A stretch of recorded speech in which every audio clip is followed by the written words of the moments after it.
안녕하세요, 진목TV입니다. 앞선 영상들에서 저는 도마복음 헬라어 사본 가운데 파피루스 옥시링쿠스 1과 그리고 654에 대해 살펴본 바 있습니다. 이번에는 이 세 번째 헬라어 사본인 655를 다루도록 하겠습니다. 화면에 보시는 사본은 현재 하버드 대학교 호턴 도서관에 보관되어 있으며 이 도서관 자체 보관 번호는 MSGR SM 4367입니다. 이 MS는 이제 매뉴스크립트의 약자입니다. 그러니까 이제 필사본이란 뜻이죠. 그리고 이제 GR은 이제 그릭, 그러니까 이제 헬라어 문서라는 것을 나타내는 이제 약어입니다. 그리고 이제 SM은 이제 세마틱 뮤지엄, 그러니까 이제 하버드 대학교의 이제 예전에 이제 세머 박물관을 이제 가리키는 표현입니다. 사본이 원래 이제 그 세머 박물관에 이제 소장되어 있었고, 이후에 이제 호턴 라이브러리로 이제 이관되었습니다. 이제 4367은 1년 번호입니다. 옥시링쿠스 파피루스 655의 연대는 대단히 불확실합니다. 통상 그래서 200년에서 299년, 그러니까 이제 3세기 언젠가 만들어진 문서, 뭐 이렇게 이제 보고 있습니다. 발견 당시에 이게 특이한 것이 총 8개의 파편으로 요 사본이 구성되어 있었습니다. 그러나 그 중에 이제 또 두 조각은 심지어 현재 분실된 상태입니다. 그래서 이제 하버드 호턴 도서관에는 이제 6개 조각만이 보존되어 있습니다. 뭐 보시다시피 전반적으로 이제 훼손 상태가 굉장히 심각하고, 이 조각들의 연결도 명확하지 않아 가지고 식별이 좀 어렵습니다. 그럼에도 불구하고 이 옥스포드 파피루스 시리즈를 내는 그랜펠과 헌트, 그리고 이제 그 동료 학자들의 세심한 분석과 이 복원 작업 덕분에 오늘날 우리가 이제 이 단편들을 읽고 이제 해석할 수 있게 된 겁니다. 특히 이제 그들이 이제 그 8개의 파편 각각에 대해서 이 가능한 범위 내에서 이제 헬라어 원문을 판독하고 그 내용의 문맥과 병행구들을 이제 비교해서 이제 나름대로 이제 문장을 복원을 했습니다. 그리고 이제 그 과정에서 일부 조각이 이 공간복음과 상당한 평행을 이루는 것으로 이제 나타났습니다. 다음은 그랜펠과 헌트가 제공한 그 인쇄용으로 복원한 헬라어 본문입니다. 이 사진을 통해서 확인할 수 있듯이 헬라어 원문으로 이렇게 이제 뭐 복원을 하려고 노력을 했지만, 그럼에도 불구하고 이제 실제 조각들의 손상이 매우 심하고 이 연결 구조도 불분명해가지고 정말 파악하기가 쉽지 않아 보입니다. 보시다시피 많은 부분이 뭐 공백으로 남아 있고요. 뭐 어떤 경우에는 뭐 그냥 단어 하나, 뭐 아니면 뭐 철자 몇 개 이렇게 이제 있는 수준이기도 합니다. 그럼에도 불구하고 나름대로 어쨌든 이제 요거를 이런 식으로 이제 만들어냈는데, 그랜펠과 헌트는 이제 이 사본을 Fragments of a Lost Gospel, 그러니까 어떠한 그 잃어버린 복음서의 단편이라는 제목으로 1904년에 출판을 했습니다. 그들이 이제 그렇게 판단한 이유는 분명히 정경 복음서들과 이렇게 이제 병행을 하는데, 그러나 이제 뭐 정확하게 일치하고 있지 않았기 때문입니다. 게다가 뭐 아직 이들은 이제 도마복음 콥트어를 아직 발견하지 못했던 때였죠. 게다가 실제로 요 사본을 좀 보게 되면은 이제 도마복음 콥트어판의 오록 24절 그리고 36에서 39절과 평행을 이루는 내용들이 담겨져 있습니다. 그러나 요 사본의 어떤 그 특성상 연속적으로 이제 기록된 게 아니라 서로 다른 조각들에 흩어져 이제 존재합니다. 그럼에도 불구하고 그럼 이제 이 파편화된 것들이 어떻게 이제 하나의 문서라고 이제 판단을 내리느냐, 거기에 나름대로 몇 가지 근거가 있는데요. 우선은 이제 파피루스의 섬유 방향이나 뭐 재질 같은 것들이 일치하고요. 그리고 이제 필사에 사용된 글씨체도 뭐 동일한 필사자의 손에서 나온 것으로 보이고, 그리고 이제 각 조직에 나타나는 뭐 짧지만 어록 형식이나 문체, 그리고 이제 칼럼 구조의 어떤 연속성 또한 서로 연결됩니다. 그러니까 어떤 물리적인, 그리고 이제 어떤 텍스트의 어떤 그 일관성, 이런 것들을 좀 바탕으로 해가지고 이제 그 당시 때 그랜펠과 헌트 같은 경우는 요 8조각을 단일 문헌의 일부로 보고 이제 함께 출판을 했고요. 이제 다른 학자들도 거기에 동의하고 있습니다. 다만 이게 워낙 이렇게 다 찢어져 있다 보니까 유감스럽게도 이 사본이 원래 어떤 어록 순서로 배열되어 있었는지는 이제 확정할 수가 없어요. 게다가 요 파편들 사이에 얼마나 많은 것들이 누락되었는지도 알 수가 없습니다. 그래서 이 헬라어 사본이 이 콥트어판 도마 복음과 동일한 어록 순서를 따랐는지 뭐 아닌지 그 보장도 우리가 이제 뭐 하지 못합니다. 그럼에도 불구하고 어쨌든 텍스트 자체는 우리가 이제 뭐 읽을 수 있다는 게 중요한 것 같아요. 콥트어 기준 이제 어록 36에서 이제 39절은 제법 이렇게 이제 큰 덩어리로 이제 보존이 되어 있고요. 그리고 이제 어록 24 같은 경우는 이제 그것들과 물리적으로 분리된 다른 조각에 기록되어 있습니다. 흥미롭게도 또 이 사본이 이제 그랜펠과 헌트의 판단에 의하면 소위 말해서 추가 수정 흔적이 이제 자체적으로 이제 있어 보인다고 하고요. 이 노미나 사크라라고 불리는 주요한 교회의 신성한 단어들, 그러니까 신이나 예수를 가리키는 테오스, 예수스 이러한 어떤 그 헬라어 철자의 축약형이 발견되지 않는다는 것이 하나의 특징인데요. 다만 이것이 훼손으로 인해서 이제 또 맥락상 그냥 우연히 원래 쓰였는데 발견되지 않은 것일 수도 있습니다. 이제 옥시린쿠스 파피루스 655에 수록된 어록들을 비교 분석해 보겠습니다. 먼저 24절에 해당하는 헬라어판입니다. 빛이 있다, 세상 아니다, 혹은 없다. 네, 이것만 보면 거의 무슨 뜻인지 알 수가 없죠. 그러나 적어도 빛과 세상의 어떤 그 모종의 무언가 대조를 이루는 구절로 이제 보입니다. 이 구절과 평행을 이룬다고 보여지는 이 콥트어판 도마복음 24절은 다음과 같습니다. 제자들이 말했다. 당신이 있는 곳을 보여주소서. 왜냐하면 우리가 찾아야 할 곳이기 때문입니다. 예수께서 그들에게 말씀하셨다. 귀 있는 자는 들으라. 빛의 사람 안에는 빛이 있고 그는 온 세상에 빛을 비춘다. 그가 빛을 주지 않는다면 그는 어둠이다. 이 구절은 마태복음의 산상수훈에서 너희는 세상의 빛이다 라고 하는 구절을 떠올려 주기도 하고요. 동시에 요한복음에서 예수가 스스로 나는 세상의 빛이다 라고 한 구절을 떠올려 주기도 합니다. 마태복음의 경우는 윤리에 초점이 맞추어져 있고요. 이제 요한복음의 경우는 이제 예수 자신에게 초점이 맞추어져 있다면 도마복음은 이 교육받고 있는 제자들의 내면을 일깨우는 방향으로 요 빛이라는 비유를 사용한 것으로 보입니다. 그러니까 흥미로운 것은 제자들의 질문이 당신이 있는 곳을 보여달라는 것이었는데 예수가 지금 제자들의 내면에 빛이라는 대답을 주고 있다는 겁니다. 이것은 예수가 어떤 실제 인물이라기보다는 적어도 어떠한 그 신화적 내지는 어떤 신비적 존재로 이제 이 도마복음 자체 내에서 이제 간주되고 있음을 의미하는 거죠. 다음으로 36절부터 39절입니다. 먼저 36절을 이제 헬라어판으로 살펴보겠습니다. 관론은 이제 학자들의 견해를 종합해서 이제 추측으로 이 공백을 메운 겁니다. 아침부터 저녁까지 혹은 저녁부터 아침까지 너희가 먹을 음식에 관하여 너희가 입을 옷들에 관하여 너희는 훨씬 백합보다 더 위대하다. 그것들은 섬유를 빚지도 않고 실을 잣지도 않는다. 입을 것이 있다. 무엇을? 너희 중 누가 너희의 시간을 더할 수 있느냐? 그가 친히 너희에게 입을 것을 주시리라.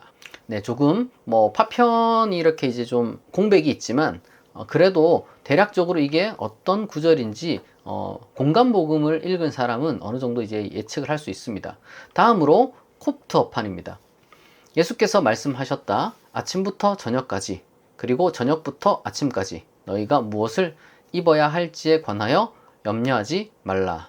먼저 이 구절은 마태복음 6장의 산상수훈 구절이 곧바로 떠오릅니다. 마태복음 6장 25절 그리고 28절을 인용하면 다음과 같습니다. 목숨을 위하여 무엇을 먹을까 무엇을 마실까 몸을 위하여 무엇을 입을까 염려하지 말라. 너희가 어찌 의복을 위하여 염려하느냐. 들의 백합화가 어떻게 자라는가 생각하여 보라. 수고도 아니하고 길쌈도 아니하느니라. 마태복음에서 이 어록은 종말론적 하나님 나라에 근거한 제자도로의 부르심과 이제 연결되어 있습니다. 옥시린쿠스 헬라어 판본의 맥락을 우리가 이제 알 수는 없지만 적어도 상당 부분 마태복음을 잘 반영하고 있는 것 같습니다. 이제 콥트어 사본이 이것과 일치한다는 것은 아침부터 저녁까지, 저녁부터 아침까지 라는 그런 구절을 통해서 우리가 이제 확인을 할 수가 있는데요. 그러나 콥트어 판본에 보게 되면 이 헬라어 판본에 있는 다른 구절들이 굉장히 많이 생략되고 이 옷에만 이 포커스가 맞춰져 있습니다. 근데 이제 아마도 그 이유는 이어지는 37절에 있는 그 옷의 벗음과 관련된 이 가르침을 주기 위해서 이 사용하려는 목적에 더 충실하기 위해서로 보입니다. 그러니까 좀 집중을 이끌어내기 위해서 콥트와 판본은 조금 더 불필요하다 싶은 걸 좀 쳐냈다는 거예요. 일관성 있는 교육을 위해서 더 정교한 편집이 가해진 것이라고 볼 수 있겠습니다. 자, 이것을 좀 자세히 설명하기 위해서 37절로 넘어가겠습니다. 먼저 옥시링쿠스 파피루스 헬라어 판본입니다. 역시나 어느 정도 훼손되어 있음을 감안해야 합니다. 그의 제자들이 그에게 말했다. 당신은 언제 우리에게 나타날 것이며 우리는 언제 당신을 볼 수 있습니까? 그가 말씀하셨다. 너희가 옷을 벗고 부끄러워하지 않을 때. 다음으로 콥트어 판본입니다. 그의 제자들이 물었다. 당신은 언제 우리에게 나타날 것이며 언제 우리는 당신을 볼 수 있습니까? 예수께서 그들에게 말씀하셨다. 너희가 옷을 벗고 부끄러워하지 않을 때, 그리고 너희가 옷을 벗어 어린이들처럼 너희의 발 아래 그것을 두고 그것을 밟으면 그때 너희는 살아계신 이의 아들을 볼 것이요 두려워하지 않을 것이다. 우선 적어도 이 보존된 헬라어 판본과 이제 콥트어 판본은 거의 동일하다는 것을 확인할 수가 있습니다. 다만 한 가지 차이가 있는데요. 이제 헬라어 판본의 그라는 대명사를 이제 콥트어 판본에서는 명시적으로 예수로 편집했다는 점입니다. 이로써 다시 한번 이 콥트어 판본이 조금 더 이제 편집 작업이 이루어진 것을 알 수가 있습니다. 한편으로 이 어록 자체가 굉장히 좀 독특해요. 이건 뭐 다른 데서 보기 힘든 거죠. 이 도마 복음에서 옷을 벗음은 분명히 문자적인 옷을 벗음을 이야기를 하는 건 아닐 겁니다. 물론 어떤 학자들에 의하면은 이것이 초기 기독교에서 종종 사용되는 그 세례 의식과 더불어서 그러니까 이제 세례를 하게 되면 옷을 입은 채 이제 물에 들어갔다가 나오면서 새 옷을 입으니까요. 그때 이제 예수로 옷 입는다 이런 식으로 이제 표현을 하기도 했거든요. 이제 그것과 연결될 수도 있습니다. 그러나 그게 전부는 아닌 것 같아요. 이제 옷을 벗어야 마침내 살아계신 이 아들을 보게 된다는 것. 그러니까 이제 예수를 보게 된다는 것은 단순한 의례를 어떤 시적으로 상징한 것 그 이상이며 아마도 육체를 넘어서 도달하게 되는 어떤 그 깨달음의 조건으로 우리가 봐야 되는 것 같습니다. 그게 이제 도마복음 전체에 흐르는 영적 가르침과도 이어진다고 저는 생각을 합니다. 공간복음에서 이제 옷을 벗는다는 표현은 대부분 이제 문자적이죠. 그러니까 옷을 벗어가지고 누군가한테 뭐 주거나 뭐 그럴 때 이제 등장을 하는데요. 하지만 마가복음 14장을 보게 되면 굉장히 독특하고 수수께끼 같은 한 장면이 있습니다. 한 청년이 옷을 벗고 벌거벗은 채 도망치는 장면이죠. 그러니까 이 구절은 마가복음만 보게 되면 아무런 설명이 없기 때문에 도대체 이게 무슨 장면인지도 의아하고 이제 어떻게 해석해야 될지도 좀 난감한 부분이 분명히 있습니다. 그러나 도마복음과 나란히 놓고 읽는다면 이 옷을 벗음이라는 상징이 조금 넓게 신비적 이해 안에서 어떤 공유되고 있던 그런 표현이나 사유 형식이었을 가능성을 우리가 이제 생각해 볼 수가 있는 거죠. 마가복음은 여기에 대해서 별다른 설명을 덧붙이진 않습니다. 다만 이제 그 여인들이 무덤을 찾아가는 장면에서 나타난 어떤 그 청년과의 묘사가 유사하다라고 이제 볼 수는 있겠습니다만은, 그러나 명백하게 이렇게 이제 설명은 없지만 도마복음 같은 경우는 동일한 행위를 조금 상징적인 언어로 사용하긴 했으나 맥락을 우리가 이제 들여다보면 훨씬 더 이제 명백하고 이제 어떤 그 가르침에 대한 그 명시가 있다는 것을 우리가 이제 알 수가 있는 것이죠. 끝으로 38절에서 39절을 다루도록 하겠습니다. 먼저 옥시링쿠스 파피루스 헬라어판입니다. 예수께서 말씀하셨다. 그리고 지식의 열쇠를 취하였고 그것들을 감추었다. 그들은 들어가지도 않았고 들어가도록 허락도 하지 않았다. 그러나 너희는 뱀처럼 지혜롭고 비둘기처럼 순결하라. 상당 부분이 이제 훼손되어 있음을 알 수가 있죠. 다음으로 콥트어판입니다. 예수께서 말씀하셨다. 너희는 내가 하는 이 말을 여러 번 듣고자 했지만 다른 사람에게서 들을 수 없다. 너희가 나를 찾아도 만나지 못할 날이 올 것이다. 예수께서 말씀하셨다. 바리새인들과 서기관들은 지식의 열쇠를 가져가서 숨겨두었다. 그들은 들어가지 않았고 들어가고자 하는 자들도 허락하지 않았다. 그러나 너희는 뱀처럼 지혜롭고 비둘기처럼 순결해야 한다. 명백하게 이것이 이제 두 구절임을 확인할 수 있습니다. 아마도 헬라어 판본이 많이 이제 훼손되었지만 단어라든지 남아있는 철자 같은 것들을 통해서 적어도 이제 그런 식으로 이제 두 개의 구절이 이제 연결되어 있는 부분임이 어느 정도 이제 추론 가능합니다. 물론 38절의 내용을 포함하는지는 알 수는 없어요. 그러나 이제 적어도 우리가 이제 그런 추론을 어느 정도 이제 할 수 있다는 거죠. 38절의 경우는 아마도 도마복음 공동체의 교사의 이 권위를 드러내는 말로 해석하는 것이 자연스럽습니다. 그러니까 지금 교육을 받지 않으면 다시는 들을 기회가 없다. 이런 말이 되겠죠. 그리고 이제 39절은 마태복음을 명백하게 반영하고 있습니다. 그러나 이제 사실 도마복음 공동체가 이제 바리새인과 서기관을 신경 쓸 일은 없죠.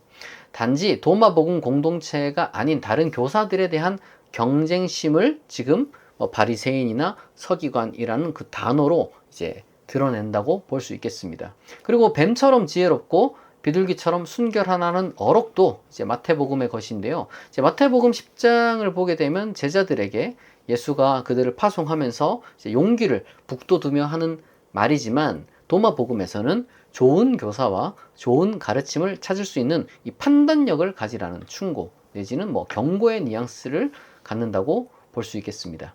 이번 영상을 통해서 함께 살펴본 핵심 내용을 정리해 보겠습니다. 첫째로 옥시림쿠스 파피루스 655는 도마복음 헬라어 사본의 마지막 조각입니다.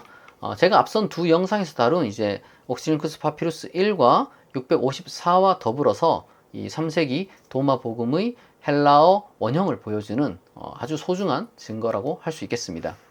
비록 이것이 8개의 파편으로 훼손됐고 심지어 2개는 소실되기까지 했지만 초기 연구자들의 치밀한 복원 작업 덕분에 우리가 그래도 읽을 수 있게 되었습니다. 둘째로는 헬라어 사본과 콥트어 사본의 차이점이 이 편집 과정을 조금 더 이제 알 수 있게 해줍니다. 특히 37절 같은 경우에서 이제 글을 예수로 명시하거나 그리고 36절에서 그 내용을 목적에 맞게 좀 잘라낸 것 이런 것들 뿐만 아니라 우리가 전체 옥시림쿠스 파피루스를 보았을 때 콥트어 판본이 조금 더 정교하고 일관성 있게 교과서용으로 편집되었음을 우리가 확인할 수 있었습니다. 그리고 셋째로 도마복음은 공관복음 어록을 활용한다는 것을 확인했습니다. 물론 공관복음 그 자체도 무로부터 글을 쓴 게 아니라면 당연히 구전 전승이나 기타 기존의 어떤 기록 자료를 이제 활용했을 것이고요. 도마복음 헬라어 필사자가 그러한 어떤 그 자료를 활용했다고 볼 수도 있겠습니다. 그래서 이 둘의 관계가 적어도 무관한 건 아닌 것 같고요. 이제 어떤 그 상호 관계가 있다라고 보는 것이 조금 더 이제 합리적이 아닐까 그런 생각을 하게 됩니다. 그리고 넷째로 도마복음은 어떤 공동체의 기록이나 어떤 그 실력 있는 어떤 저술가의 문학 작품으로는 보이지 않고요.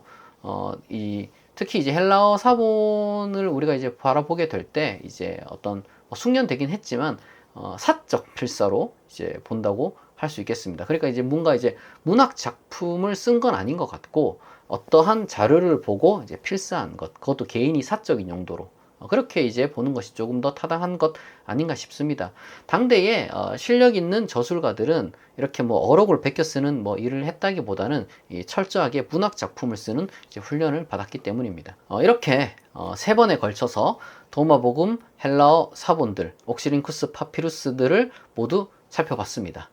다음에 콥트어 사본을 기준으로 해서 이제 114개 어록을 차례로 다룰지 아니면 또 다른 초기 기독교 문헌들로 시야를 넓혀갈지는 좀 고민이 됩니다. 어쨌거나 도마복음은 기독교 공동체의 문헌이었던 만큼 오늘날 교회도 소중히 여기면 좋겠고요. 일반 비기독교인들 중에서도 현대인의 영성을 위한 귀중한 고대 종교 문헌 중 하나로 생각하고 이제 책도 좀 사서 보시고 관심 있으면 공부도 해보고 그리고 사색도 해보실 수 있으면 좋겠습니다. 제가 준비한 건 여기까지입니다. 앞으로도 꾸준히 좋은 콘텐츠 만들 수 있도록 후원과 멤버십 가입을 부탁드립니다. 시청해 주셔서 감사합니다. 지금까지 진목TV였습니다.